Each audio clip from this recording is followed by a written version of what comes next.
34 ოქრო, 125 ვერცხლი და 145 ბრინჯაო. ასეთი შედეგებით დასრულდა ღვინის საერთაშორისო კონკურსი, სადაც წელს უპრეცედენტოდ მაღალი რაოდენობის 180-ზე მეტი კომპანიის 550 ღვინო, ჭაჭა, ბრენდი და სხვა მაღალ ალკოჰოლური სასმელები იყო წარმოდგენილი.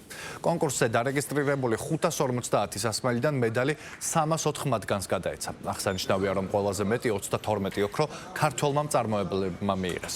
2 ოქრო სომხურ კომპანიას ერგო. საქართველოს, სომხეთსა და აზერბაიჯანთან ერთად წელს ღვინისა და სპირტიანი სასმელების კონკურსს პირველად უზბეკეთიც შეუერთდა. უზბეკურმა მეღვინეობებმა წელს პირველად მიიღეს მონაწილეობა კონკურსში. აღსანიშნავია, IFCC საქართველოში რიგით მეოთხე კონკურსი წელს პირველად აჭარის რეგიონში შავი ზღვის სანაპიროზე ბათუმში ჩაატარა, რამაც საერთაშორისო ჟიურის წევრებს მისცათ შესაძლებლობა დასავლეთ საქართველოს მდიდარ ღვინის კულტურას გაცნობოდნენ. ეს გამოცდილება ხელს შეუწყობს ადგილობრივი ღვინის ცნობადობის ზრდას და მათ პოპულარიზაციას სხვადასხვა რეგიონში. 7 წარდგენილი ნიმუშიდან ავიღეთ 3 ოქრო, 3 ვერცხლი და 1 ბრინჯაო. ამასთანავე გავხდით წლის საუკეთესო მწარმოებელი კომპანია და ტოპ 10 ახალგაზრდა მეღვინე საქართველოში, ერთი ნომინაცია მეერგო მე.